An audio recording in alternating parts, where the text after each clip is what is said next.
Rappelez-vous de vos peurs d'enfant. Imaginez-vous cherchant à tâtons des repères lors d'une nuit d'orage. Le moindre craquement d'un calorifère semblait provenir d'une bête tapie dans le noir. Dans l'obscurité, les sons prennent une importance parfois démesurée. Pour les aveugles, les sons, c'est leur façon de voir.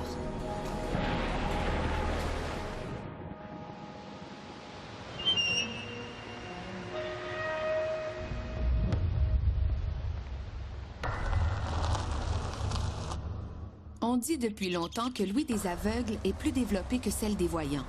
Mais est-ce vrai? C'est ici au Québec, à l'Université de Montréal, que les chercheurs ont eu les premières preuves scientifiques de la sensibilité auditive exceptionnelle des aveugles.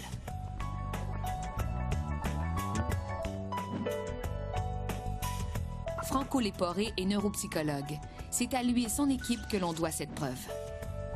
Donc, il fallait montrer que ces légendes urbaines avaient une base scientifique et c'était ça un peu qu'on a voulu faire, c'est de montrer que c'était vraiment une capacité supranormale réelle et non pas imaginée.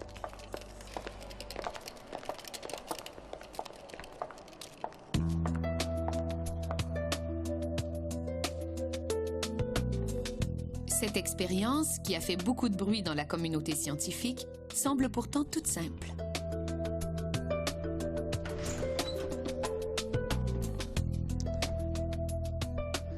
Bon, Barbara, je te donne un casque. Barbara est non-voyante. Sa tête est immobilisée au milieu de 16 haut-parleurs. Elle doit tenter de pointer la provenance des signaux sonores en n'utilisant qu'une seule oreille. Là. Là. On a répété l'expérience dans les mêmes conditions avec des personnes voyantes comme Olivier. La modification qu'on a faite dans la tâche, c'est de boucher une oreille. Parce qu'on avait aussi vu que, en fait, les personnes aveugles exprimaient leur surcapacité lorsque la tâche était difficile. Contrairement aux voyants, avec une seule oreille, la majorité des personnes aveugles réussissent le test haut la main. L'explication? Pour réussir cette tâche, les non-voyants se servent d'une foule d'indices subtils. L'angle de réverbération du son sur les pavillons de l'oreille, sur l'épaule, sur les murs. Des indices souvent imperceptibles pour une personne voyante. Ça, c'est des indices qu'on appelle des indices spectraux qui sont très sophistiqués. Donc, ça prend une ouïe très sophistiquée pour pouvoir reconnaître ces indices-là. Mais que se passe-t-il dans le cerveau de ces non-voyants? Au niveau cérébral, qu'est-ce qui leur donne cette supériorité? L'équipe du Dr Léporé a donc répété l'expérience en suivant cette fois leur activité cérébrale. Ils observent alors un phénomène inattendu. C'est le cortex visuel des personnes aveugles qui s'active lorsqu'elles entendent. Cette zone du cerveau, située à l'arrière de la tête, permet chez les voyants de traiter les images perçues par les yeux. Chez les aveugles, surprise. Les chercheurs observent que le cortex visuel semble s'être recyclé et serve à l'audition. Donc, ils ont plus de cerveau qui s'occupe de faire la tâche et donc c'est pour ça qu'ils sont meilleurs. Plus on a de cerveau, plus on performe. Donc, ces personnes-là auraient non seulement le cerveau auditif, donc le cortex auditif, mais aussi le cerveau visuel et ayant les deux qui participent à la tâche, mais c'est pour ça qu'ils sont meilleurs. Patrice Voss est étudiant au doctorat en psychologie. Il collabore avec Franco Léporé. Ce qui m'a fasciné le plus de tout ça, c'est probablement de voir à quel point, justement, que le cerveau est plastique et à quel point il peut se changer et s'adapter à son environnement. Je trouve que c'est quand même assez spectaculaire de voir que le cortex visuel n'est peut-être pas aussi visuel qu'on le croyait, qui peut contribuer à d'autres fonctions. Pour en savoir plus sur cette plasticité apparente du cerveau, les chercheurs ont créé de nouvelles épreuves et élargi leur bassin de candidats voyants et non-voyants. Dans cette deuxième expérience, ceux-ci doivent déterminer lequel de ces deux sons est le plus grave. Dans l'épreuve la plus difficile, les deux notes sont séparées d'à peine 1/128e d'octave. Une différence de son quasi inaudible. Qu'est-ce qui se passe autour de gens comme Bocelli, etc., qui ont dit, bon, c'est un grand chanteur parce qu'il est aveugle, Ray Charles. Est-ce que c'est vrai que ces gens-là, les personnes aveugles, donc, sont capables de reconnaître des petites différences entre deux bips, par exemple, de la séparation entre deux bips et aussi la hauteur tonale? Encore une fois, Barbara réussit l'expérience facilement.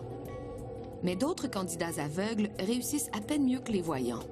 Comment expliquer leurs piètres résultats? Les chercheurs découvrent qu'il faut considérer un autre facteur, l'âge auquel est survenue la cécité.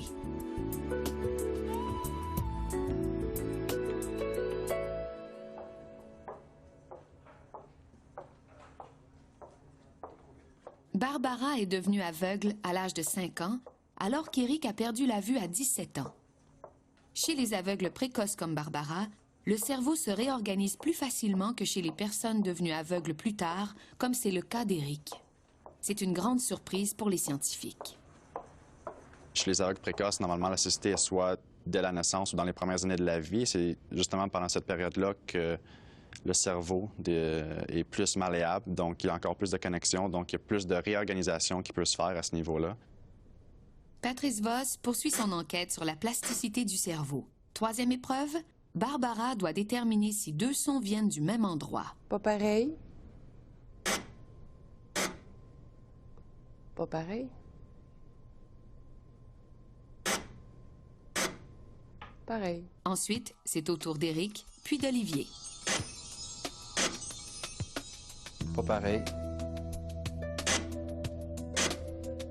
Pareil.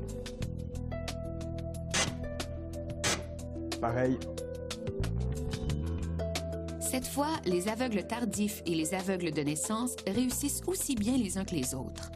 Et bien sûr, toujours bien mieux que les voyants. Pareil. L'explication des chercheurs? Cette habileté est essentielle à la survie des personnes aveugles. Pas pareil. Pour celle-ci, savoir d'où vient un son peut faire toute la différence entre la vie et la mort.